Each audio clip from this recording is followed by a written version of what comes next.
आज की वीडियो बहुत ही सुंदर है एवं ज्ञानवर्धक है। आज की इस वीडियो में मैं आप लोगों को रावण संहिता एवं धार्मिक प्राचीन ग्रंथों के आधार पर कुश नामक पौधे की खास प्रयोग बताऊंगा। वीडियो ध्यान से देखना। कुश, जिसे कई जगह कुशा के नाम से जानते हैं, दर्भ बोलते हैं, कई जगह इसे कुरब बोलते हैं, यज्ञाभूषण या फिर यज्ञाकिका के नाम से जाना जाता है। वीडियो को देख करके आप भी बहुत ही सरल आसानी से समझ सकते हैं।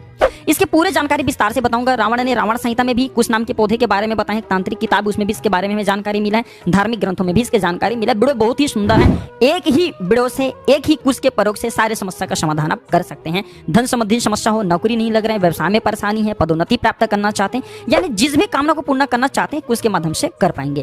तो देखिए, कुश एक प्रकार की घास होती है और इसका तंत्र शास्त्र में बहुत ही अधिक प्रयोग होता है। भारतीय संस्कृति और तंत्र के क्षेत्र में कुश को बहुत ही अधिक पवित्र माना जाता है और अनेक स्थानों पर इसका उल्लेख मिलता है। भगवान श्री राम ने वनवास के समय में कुश के आसन पर ही शयन विश्राम किया था।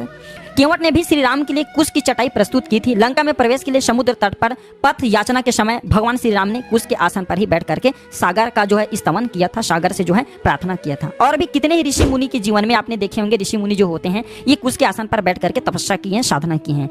और देखिए, जो कुश है ये पवित्र होने के साथ साथ कई प्रकार की सिद्धियां प्राप्त हमें प्रदान करती है। कुश की जो जड़ है ये इसे दीर्घजीवी कहा जाता है। क्यों दीर्घजीवी कहा जाता है? कि अगर कुश की जो जड़ है आप पूरी तरीके से कुश के पौधा को उखाड़ करके ले आइए और इसके थोड़ी सी जड़ बन जाए तो फिर भी पुनः ये अमरत्व इसे प्राप्त है, ये पुनः जीवित हो जाते हैं। इसे किसी भी प्रकार का पूर्ण रूप से नुकसान नहीं होता। जैसे अमरबेल के पौधे छोटे से टुकड़े होते हैं ना, अगर कहीं भी इसे फेंक दिया जाए तो पुनः उग जाते हैं, ठीक ही इसी प्रकार जो ये कुश है इसके अंदर में चमत्कारिक सिद्धियां होती हैं। कुश की पत्ती जो होती है बहुत ही नुकीली होती है, दांतेदार होती है, इसलिए पशु इसे कम ही चढ़ते हैं और चढ़ते हैं तो थोड़ा सा सावधानी में चढ़ते हैं। तो आज मैं आप लोगों को इसका चमत्कारिक प्रयोग बताऊंगा। तंत्र शास्त्र में कुश के अनेक प्रयोग बताए हैं और यह शांति, धन धान्य, समृद्धि, पवित्रता, सात्विकता और विवेक की वृद्धि करता है।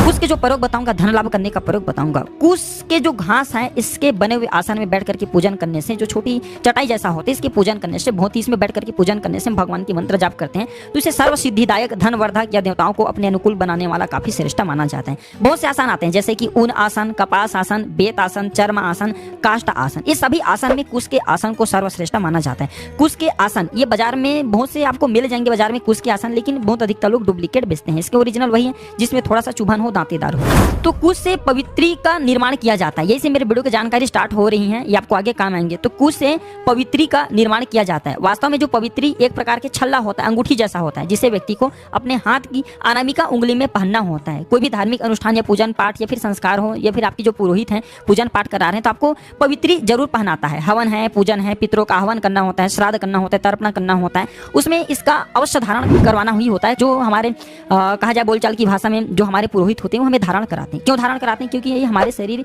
हमारे तन, हमारे मन सभी को पवित्र करते हैं। बाह्य रूप से भी करते हैं, आंतरिक रूप से भी करते हैं। आइए मैं आप लोगों को धन प्राप्ति करने का इससे सबसे सरल आसान प्रयोग बताना चाहूंगा। तो रवि पुष्य योग में कुश की जड़ खोद करके लाएं। जड़े पर्याप्त आपको लाना है, पर्याप्त संख्या में लाना है। फिर इसे धो करके एक एक गांठ आपको काट लेना है, इसके गांठ का प्रयोग करना है। फिर सुई धागे की सहायता से एक एक गांठ को पिरो करके माला बनाना है। माला कितना बनाना है? तो 108 की संख्या में माला बनाना है। इस प्रकार के आपको माला तैयार करना है। और इस माला से अगर आप किसी भी मंत्र को जप करते हैं, जैसे कि श्रीम, श्रीम किसका मंत्र है? माता लक्ष्मी का। या फिर जो है श्रीम श्रीम श्रीय नमः, ओम श्रीम श्रीय नमः, ओम लक्ष्मीयाय नमः। इस प्रकार बहुत सारे माता के मंत्र हैं। इस मंत्र को अगर केवल इसके एक ही माला जप देते तो वह मंत्र सिद्ध हो जाते हैं और सिद्ध मंत्र हमेशा प्रभावशाली होते हैं। फिर इस मंत्र को जपते हुए अगर इस पानी रख लीजिए थोड़ा सा, पानी का छींटा घर में मारे तो सारे घर पवित्र हो जाते हैं, सारे घर अन्न धन से भरने लगते हैं। बहुत ही ज्यादा इसकी चमत्कारी का प्रयोग है। ये तो माला का हुआ।